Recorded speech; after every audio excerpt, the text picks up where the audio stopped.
2025 City Council meeting. Brad, would you lead us in prayer, please? Yeah. Please bow your heads, please.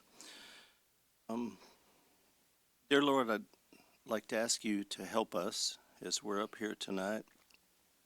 And this seems like a simple prayer, but it's very meaningful. If you'll help us see what you see, to love what you love, and to do what you do, and give us the strength and the courage to follow wherever you lead, even though we don't know where the path ends. Help me to trust that your plan is better than mine. In Jesus Christ's name I pray. Amen. You'll stand for the pledge, please.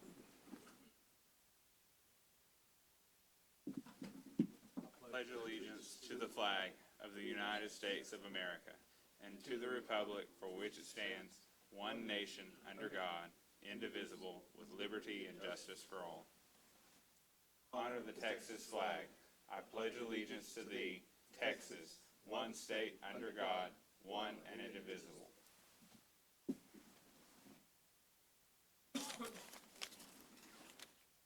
Okay, next item is open forum. We don't have any, do we, Karen? Okay, there's no open forum. Okay, we'll go to the items to be removed from the consent agenda, if any.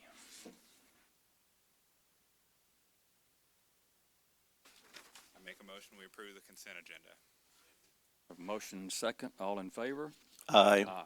Motion carries unanimously. Okay, now to the regular agenda. We have one item. 6A, consider approval of Resolution 1405-12-25 regarding the submission of a Resilient Communities Program grant application by the City of Nacogdoches to the Texas Land Office to develop an updated comprehensive plan. Good evening, Mayor and Council. Mike New, Executive Director of Development and Infrastructure. This item is for Council's consideration just to approve a resolution for the city to apply for this General Land Office grant. Resilient Communities Grant the programs have been around for some time, but the deadline is approaching for this particular funding opportunity.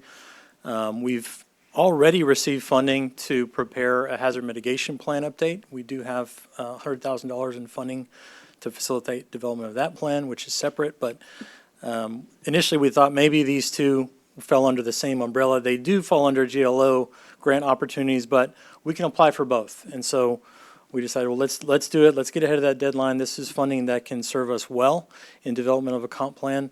And I will talk about some of the specifics related to it, but Resilient Communities Program funds a lot of different things. It funds building codes. We've done a building code update. It funds flood damage prevention ordinances. We have a floodplain ordinance. We have a zoning ordinance. We do have a comp plan that needs fine-tuning, and we do have a land use plan that needs fine-tuning. So this seemed like the perfect time to bring that forward and at least get an application in the door for consideration at the state level. Just to cover some prior actions so we know where we stand with our current plan. The current adopted comprehensive plan was approved in July of 2003. In many cities, general practice is that you look to update the comprehensive plan every 5 years or so. I don't know, and I've looked back at some previous ordinances, I don't know that we've done formal updates in 5-year increments, but certainly major updates we attempted a couple of years ago. In 22, we hired DTJ Design Group to develop a number of plans, a comp plan, a downtown plan, housing study, future I-69 plan. We halted that work, and certainly getting into the reasons why we halted that can be part of discussion. If we are awarded a grant for this comprehensive plan update, we can certainly go into things that will hopefully lead to its approval and adoption in the near future.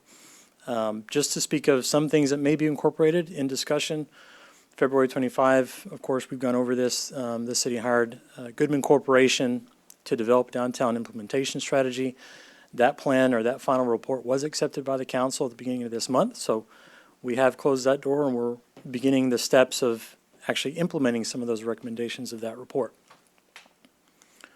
The requirements for this particular plan, if we do fall under state funding, are simply these. It must be forward-looking and integrate with a hazard mitigation plan. We are developing an update to our plan, so that integration will be simultaneous with our development of HMP. We've got to identify local hazards and risks. Again, those elements, as we develop updated versions for our hazard mitigation plan, will be included. And then the elements of the comp plan has to have a population study, housing study, land use plan, zoning ordinance, infrastructure CIP. These are all basic elements of modern comprehensive plans. We already have a zoning ordinance, so we would look to update and integrate that, any changes that might coincide and need to comport with the new comp plan into our existing documents. And then that adoption must be complete within the RCP grant term. The application guide states that that's about 3 years. So it's plenty of time if we're only doing that comprehensive plan. It's a large document, it does take some time, but 3 years is certainly enough time to get that done. If for some reason we didn't, we would be, the state would be recapturing those funds. And that's really the biggest catch to this. We do qualify as a mitigation, state mitigation, or a state hazard recognized city based on a lot of the disasters from the past 5 to 7 years. We qualify for the full amount if we apply. Will still be considered based on our criteria, but that's up to $250,000 for the comp plan. So we feel like that's more than enough to cover the full cost. Again, we will come back to council at a later date if and when those award notifications are received and we begin the next steps of moving forward. But tonight is simply a resolution to allow the city to move forward with an application. And I'll answer any questions. I would just like to say that those identical funds were available in 2021, and the city decided not to pursue them and just to pay its own money and approach it with DTJ. So I'm very grateful that you all are pursuing these dollars, because I think it's just the wise thing to do. And the only other thing I wanted to say is that this process is going to have to include the council, not just at the beginning with broad goals, but throughout the process. We're in this together, and there's a lot of different decisions that'll have to be made. And broad goals is one thing, but once they start becoming actionable, they change from what people are thinking about when they're very broad. So I hope this process involves us throughout. So, again, we're in this together. Yes, ma'am. I think the engagement and vision of the council is a critical component of developing the comp plan. So we'll certainly keep that forefront of development. So are we intending to hire another company to develop a comprehensive plan? It's absolutely, we would want to hire a third party to help facilitate the entire process. Now, at what level and how we engage, and if we decide or the council decides that it would like to do it differently or avoid some of the missteps that maybe had occurred in the past, certainly those are all pieces of how we build a strategy to develop the plan. But yes, we absolutely want to hire a third party to help So us. they would start from square one, or would they take the comprehensive plan that was proposed or something? If there's useful data from draft documents that were prepared or research that was gathered from either from DTJ, certainly we would utilize data that was collected from the Goodman Corporation in development of our downtown plan. Any existing data would give us a head start, I think, on some of these elements for a comp plan. The only thing I'll add is, so you've had a couple things that should be relevant now. The downtown plan's complete. Some things are already in play, right? You've already taken some initial action, let's say the letter of intent on the garage, and we'll be bringing some other things January, February. The other thing is the SFA master plan. And then also the trend now in terms of SFA's enrollment. So before you effectively, everything was flatlined. Now, I mean, you can even see there's some bump in the sales tax, obviously, right now, year to date. We've got more cash registers opening. 18th, the Chick-fil-A, the 3-laner opens. So there are some things, obviously, that have happened.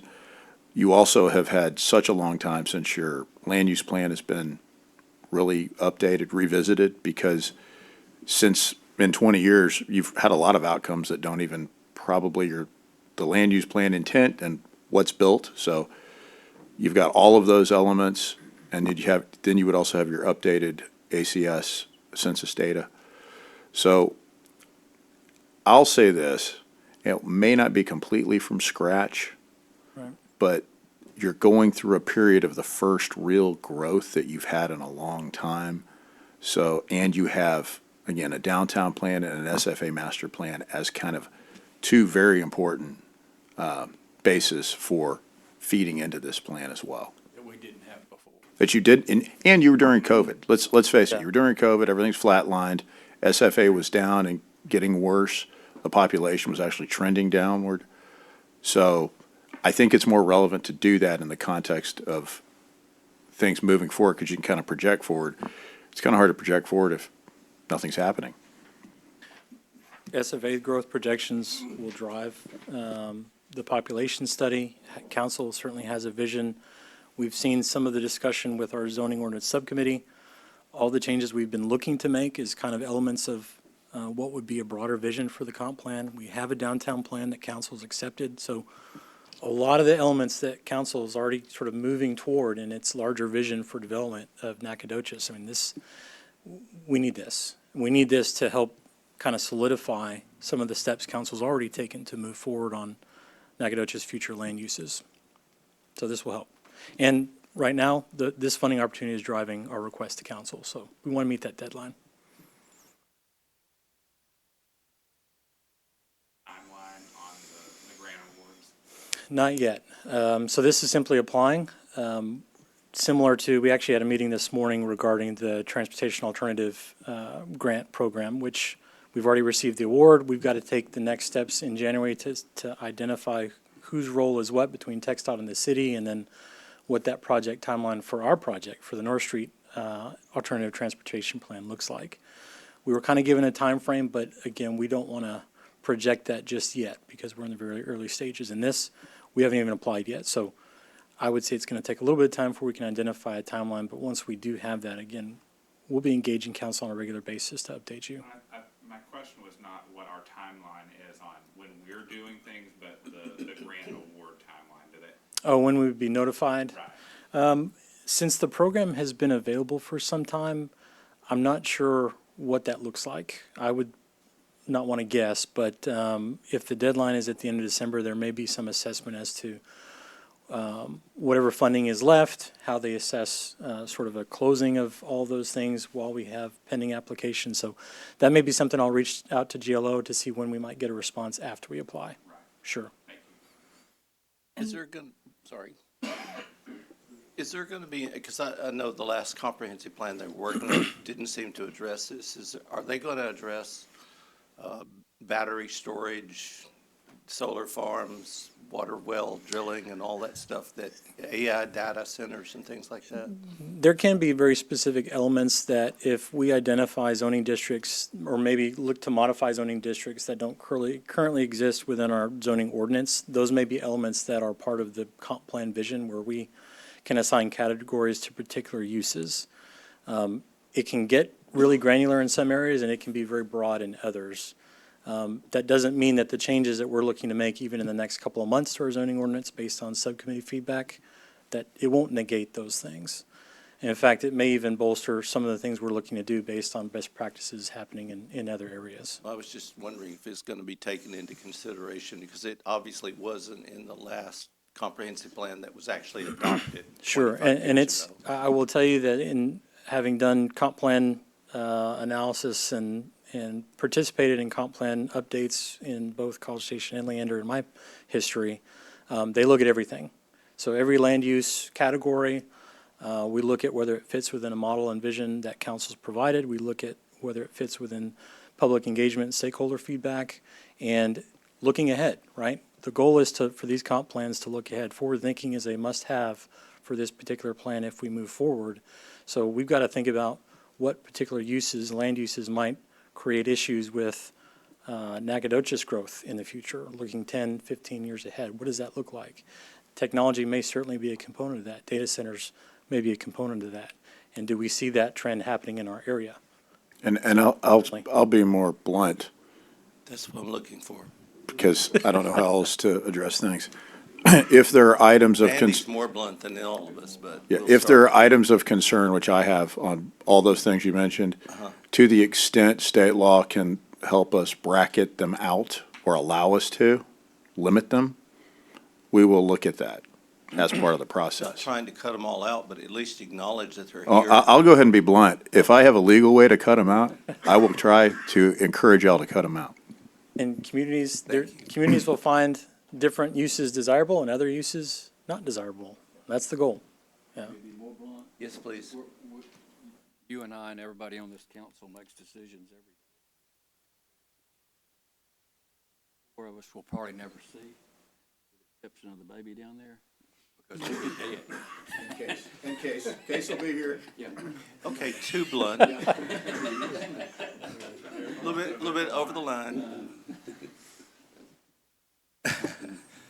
Sorry to break decorum here. Well, Mike, when you all went into looking at this, I'm sure you looked at it from a standpoint that we would be able to get these funds.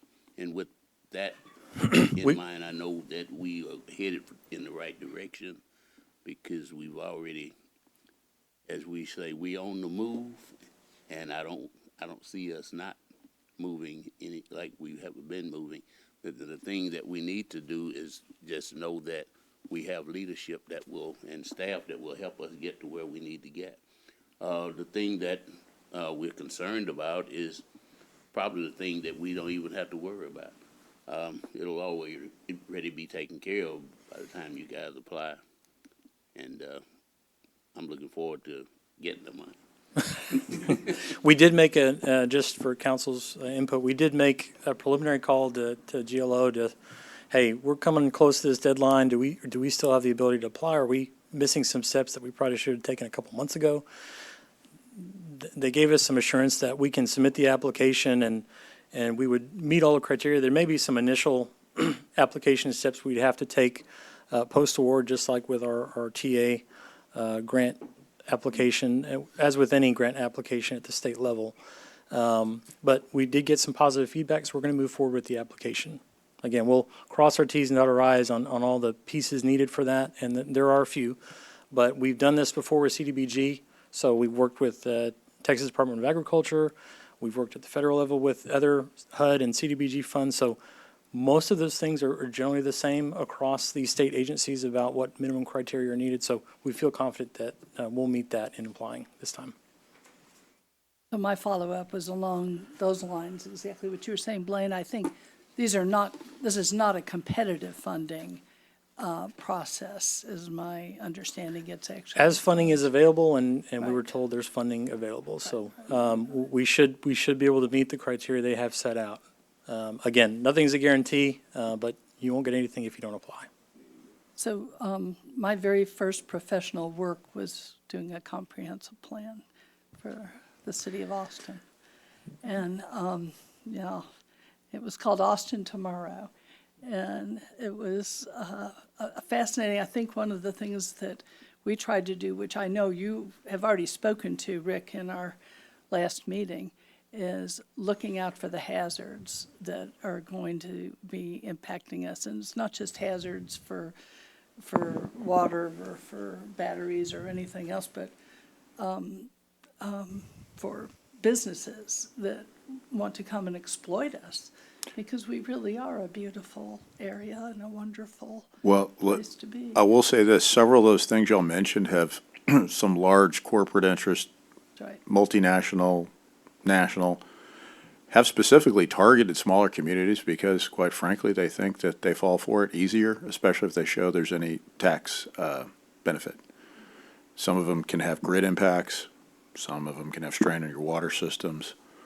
Some of them might be dual-use Trojan horses that have other hardware in them that who knows what the purpose is. Some has been flagged by the feds and different times. Some entities have been looked at, even statewide or nationally right now, recently. There's a couple operations right now that have been announced, and I would just, if you don't know what it is, don't agree to it. If there's a way to at least require more due diligence through the zoning process or the proposal process, if it's a PUD type thing, but I certainly wouldn't encourage going down the road of something you don't know what it is or makes the goat's eyes bleed or something, or wild animals move away from it once it's turned on. I just want to make sure we are aware to shine some light on it, that's all.